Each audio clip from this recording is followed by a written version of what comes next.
à tous, bienvenue sur ma chaîne Amy Livresque. Aujourd'hui on se retrouve pour une vidéo Old Autumn dans laquelle je vous présente tous les derniers livres que j'ai pu acquérir, que ce soit des précommandes que j'avais pu faire, que ce soit des livres que j'ai achetés pour l'anniversaire ou pendant les vacances. Donc il y en a une sacrée quantité, donc on va commencer tout de suite. Donc, je ne vais pas du tout vous les présenter dans l'ordre, mais je vais commencer par les livres que j'ai pu acheter qui sont en anglais. Donc pendant les vacances, je suis allée au Luxembourg et j'ai fait un tour à la FNAC. Ils avaient une vraiment très grande quantité comparée à ce qu'on peut avoir en France de livres en anglais. Et du coup, il y en avait 2 plus 1 gratuit. Il y a des livres qui étaient sur ma wishlist, sauf un que j'ai acheté parce que j'ai été influencée par le Bookstagram. Mais bon, donc on va commencer par Powerless, du coup, que j'ai acheté en anglais. Je l'ai pris, ce sont que des brochets. Je l'ai pris en anglais parce que de base je l'avais dans ma wishlist avant qu'il soit traduit. C'est vrai qu'il a été traduit très récemment en français, il est sorti même dans des éditions plutôt belles collector en France. Mais je me suis dit pourquoi pas essayer de lire de la romantessie, il me semble, en anglais. Comme vous savez, comme j'ai pu vous le dire dans mes autres vidéos, je n'ai jamais lu de romantessie, mais celui-là m'avait quand même beaucoup donné envie.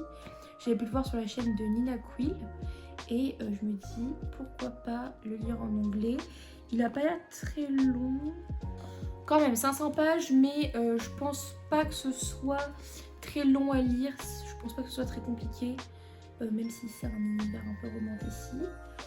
On verra bien. Le deuxième que j'ai acheté à la FNAC au Luxembourg, c'est je suis en train de dire en français, Le Maison au milieu de la mer syrienne, il me semble. Je n'avais jamais vu cette couverture. Moi, je ne connais que la couverture française. Je l'ai vu passer et repasser sur la chaîne de Rêve-t-elle en lecteur, qui est un de ses livres favoris, il me semble. J'avoue que je l'ai acheté parce qu'il était dans la section 2 plus 1 gratuit pour que je puisse avoir un gratuit et parce que j'aimais bien la couverture qui, comme j'ai dit, c'est pas celle qu'on a en France, il me semble. Du coup, voilà, je me suis dit que ce serait quand même plutôt simple à lire pour de l'anglais parce que, ok, j'ai un bon niveau en anglais, mais j'ai quand même pas l'habitude de lire en français. En anglais, pardon. Il est pas très long, moins de 400 pages. Il me donne plutôt envie, donc il a rejoint ma bibliothèque. Et enfin, le livre qui m'a été influencé par le Bookstagram, c'est The Pumpkin Spice Café. La couverture est absolument trop cute, voilà, très mignon. Un petit chat, des petites feuilles d'automne, l'automne étant ma saison préférée. Ça m'a acheté très clairement, voilà. Pareil, il m'a pas très long, surtout que c'est quand même plutôt gros, ouais, pareil, moins de 400 pages. Lui, petit cosy, je pense, sous un plaid, petit thé. Je sais pas du tout quelle est l'histoire, mais je fais confiance au Instagram. Il me donne très envie. Donc, voilà. J'ai failli oublier un livre que j'ai acheté également au Luxembourg en anglais, mais en fait il ne faisait pas partie de l'offre 2% gratuit. Je l'avais repéré avant de voir l'offre et je me le suis quand même pris parce que c'est un livre qui est depuis longtemps dans ma wishlist et que je voulais absolument lire en anglais. Il s'agit de A Good Girl's Guide to Murder. Je sais, c'est pas du tout un livre récent, mais il me fait bien envie. Je lis principalement de la romance, du contemporain, mais il m'arrive également de lire un peu tout ce qui est thriller, policier, etc. Et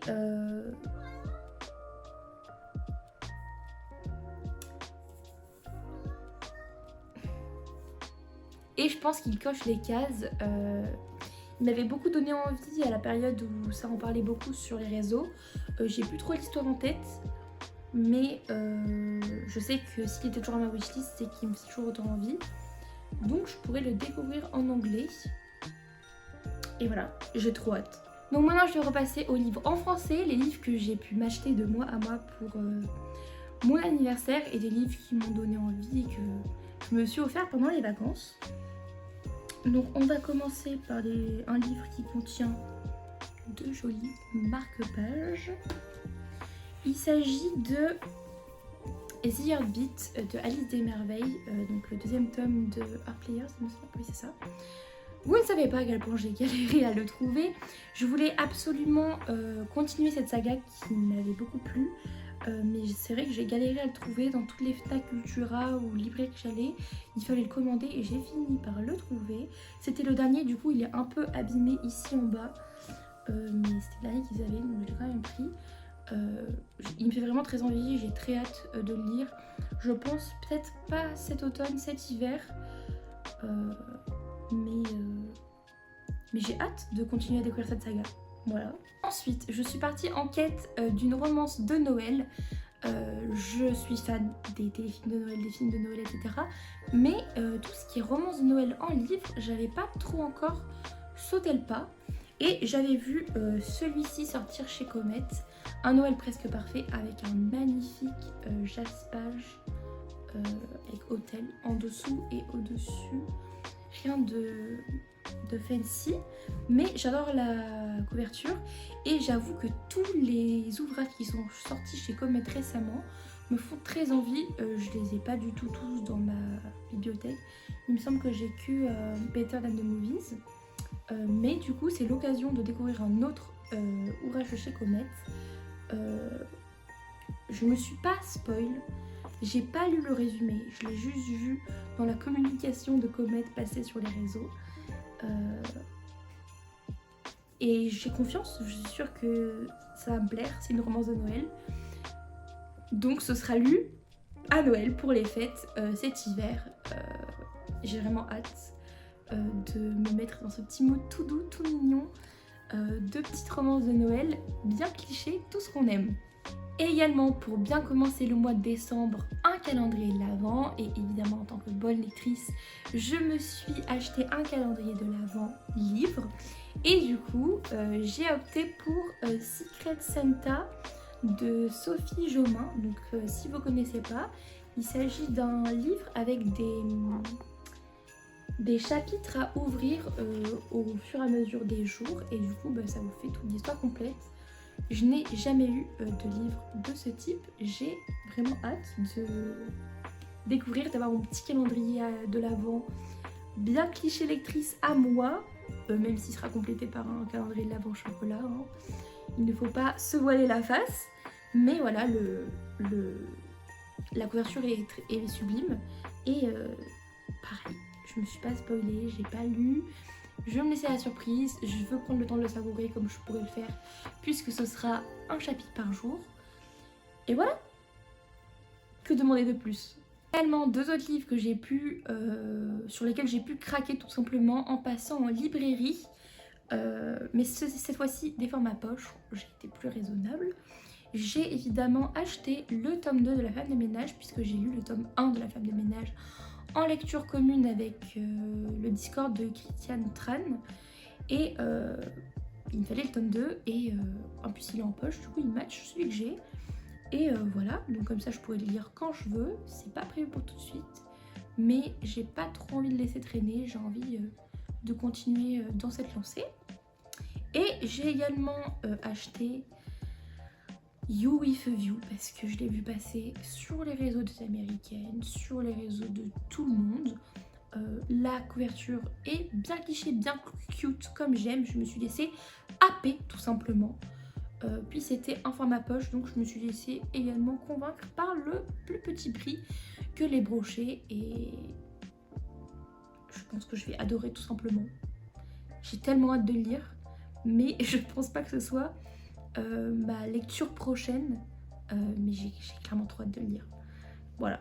Maintenant, on va continuer avec les précommandes que j'avais pu faire ces derniers mois et qui sont tous arrivés plus ou moins en même temps.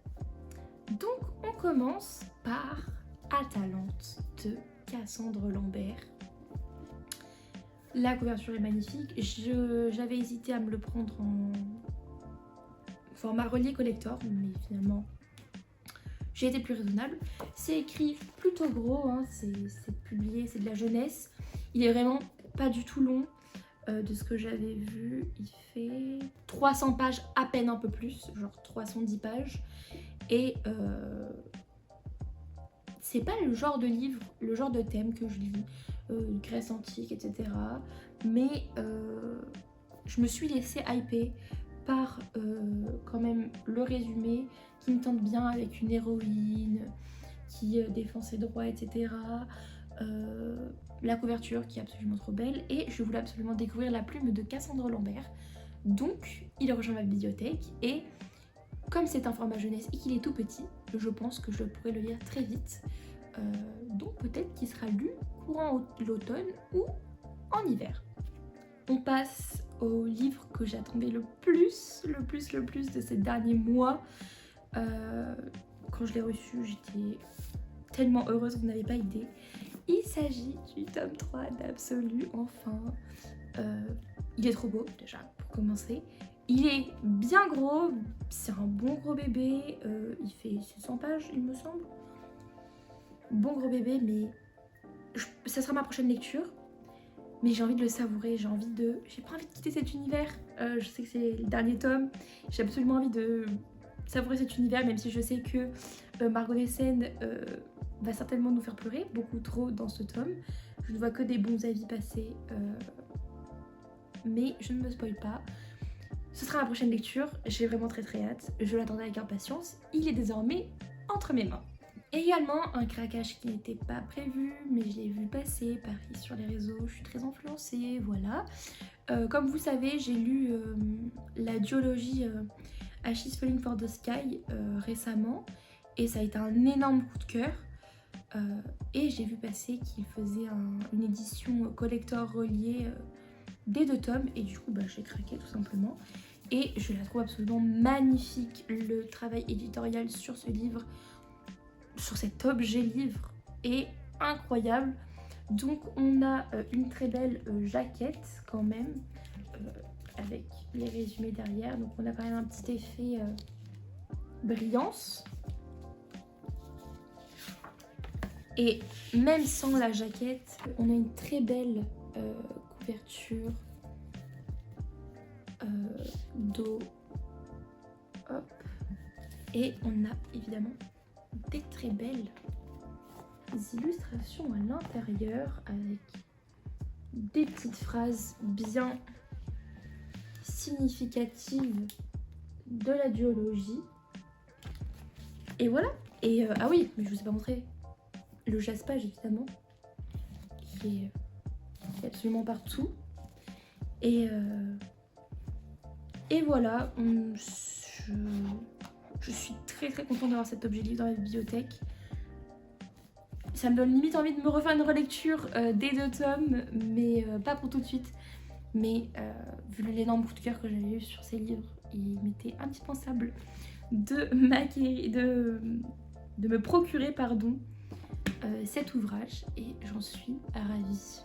Pour finir, le dernier en date qui a rejoint ma bibliothèque et que j'ai déjà lu, il s'agit de Instinct de Inoxtag. Donc si vous suivez le personnage et le youtubeur sur YouTube, vous savez qu'il a sorti un manga récemment, donc qui est celui-ci, Instinct, avec Charles Compin et Basile Mono.